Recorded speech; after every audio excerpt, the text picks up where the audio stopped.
पीठे सुरपूजिते शङ्खचक्रगदाहस्ते महालक्ष्मी नमोऽस्तुते। नमस्ते गरुडारूढे कोलासूरभयङ्करी सर्वपापहरे देवी महालक्ष्मी नमोऽस्तुते।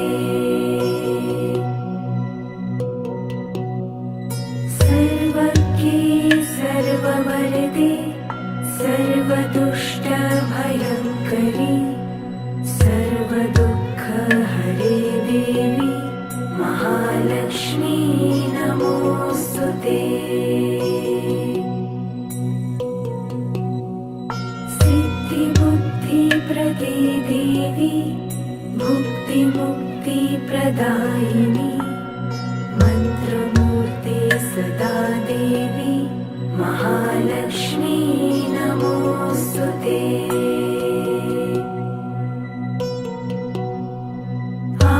आद्यन्तरहिते देवी आद्यशक्ति महेश्वरी योगजे योगसम्भूते महालक्ष्मी नमोऽस्तुते।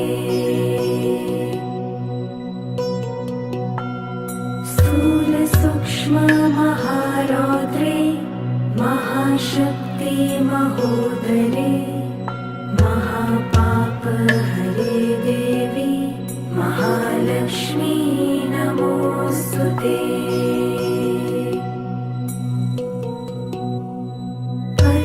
पद्मासनस्थिते देवी परब्रह्मस्वरूपिणी परमेशी जगन्मातर महालक्ष्मी नमोऽस्तुते। श्वेताम्बरधरे देवी नानालङ्कारभूषिते जगत्स्थिते जगन्मातर महालक्ष्मी नमोऽस्तुते।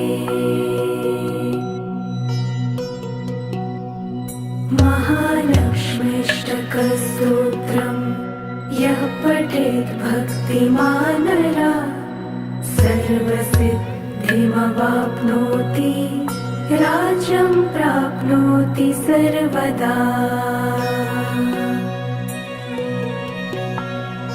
एककाले पठे नित्यं महापापविनाशनम् द्विकालं यः पठे नित्यं धनधान्य समन्वितः त्रिकालं यः पठे नित्यं महाशत्रुविनाशनम् महालक्ष्मीर्भवे नित्यं प्रसन्ना वरदा शुभा।